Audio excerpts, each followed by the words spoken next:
രോഗബാധിതയായ 17 വയസ്സുള്ള പെൺകുട്ടിക്ക് ഫ്രാൻസിസ് പാപ്പ അയച്ച വീഡിയോ സന്ദേശം ശ്രദ്ധ നേടുന്നു. ഓഗസ്റ്റ് 1 മുതൽ 6 വരെ പോർച്ചുഗലിൽ നടക്കുന്ന ലോക യുവജന സമ്മേളനത്തിൽ പങ്കെടുക്കാൻ രജിസ്റ്റർ ചെയ്ത എദിന എന്ന പോർച്ചുഗീസ് പെൺകുട്ടി തന്റെ കടുത്ത രോഗാവസ്ഥയെക്കുറിച്ച് പാപ്പയ്ക്ക് എഴുതിയ കത്തിനാണ് പാപ്പ ഇപ്പോൾ വീഡിയോ സന്ദേശത്തിലൂടെ മറുപടി നൽകിയിരിക്കുന്നത്.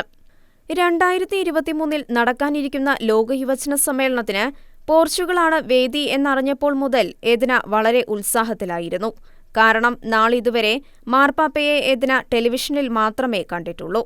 തന്റെ രാജ്യത്തേക്ക് പാപ്പ വരുമ്പോൾ നേരിട്ട് കാണാൻ സാധിക്കുമല്ലോ എന്ന സന്തോഷത്തിലായിരുന്നു എദിന. അതുകൊണ്ടുതന്നെ സമ്മേളനത്തിൽ പങ്കെടുക്കാനുള്ള രജിസ്ട്രേഷൻ ആരംഭിച്ചപ്പോൾ എദിന അതിൽ രജിസ്റ്റർ ചെയ്യുകയും ചെയ്തു. എങ്കിലും 8 വർഷമായി എദിനയെ അലട്ടിക്കൊണ്ടിരുന്ന മാരകരോഗം ഇപ്പോൾ മൂർധന്യാവസ്ഥയിൽ എത്തിയതുമൂലം എദിനയ്ക്ക് ലോക യുവജന സമ്മേളനത്തിൽ പങ്കെടുക്കാൻ സാധിക്കില്ല എന്ന സത്യം എദിനയെ വല്ലാതെ ദുഃഖിപ്പിച്ചു.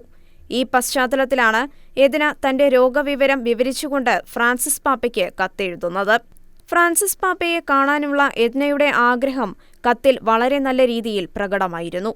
എദിന മരണത്തോട് അടുക്കുകയാണെന്ന് അവൾക്ക് തന്നെ വ്യക്തമായി അറിയാം എന്ന കാര്യവും കത്തിൽ നിന്നും മനസ്സിലാക്കാവുന്നതാണ്. ഇതെല്ലാം മനസ്സിലാക്കിയതുകൊണ്ടാവണം ഫ്രാൻസിസ് പാപ്പ എദിനയ്ക്ക് ഒരു വീഡിയോ സന്ദേശം അയച്ചത്. എദിന, എനിക്ക് നിന്റെ കത്ത് ലഭിച്ചു. കഠിനമായ രോഗാവസ്ഥയിലും നീ കാത്തുസൂക്ഷിക്കുന്ന സ്നേഹത്തിനും ശാന്തതയ്ക്കും സമാധാനത്തിനും ഞാൻ നിന്നോട് നന്ദി പറയുന്നു. നീ ഉള്ളിൽ നിറച്ച സമാധാനം നീയുമായി ബന്ധപ്പെട്ടവരുടെ മനസ്സിലും സമാധാനം വിതയ്ക്കുന്നുണ്ട്. നിന്റെ ഈ യാത്രയിൽ ഞാനും നിന്നോടൊപ്പം ഉണ്ട്. നിനക്കു വേണ്ടിയും നിന്നോടൊപ്പവും പ്രാർത്ഥിച്ചുകൊണ്ട് നമ്മെ കാത്തുനിൽക്കുന്ന യേശുവിലേക്ക് നിന്നോടൊപ്പം ഞാനും ദൃഷ്ടി ഉറപ്പിക്കുന്നു.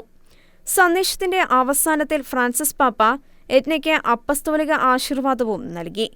ഈ ആശീർവാദം എദ്നയുടെ യാത്രയിൽ അവൾക്ക് ശക്തി പകരട്ടെ എന്നും പാപ്പ ആശംസിച്ചു. International desk, ഷെക്കന news.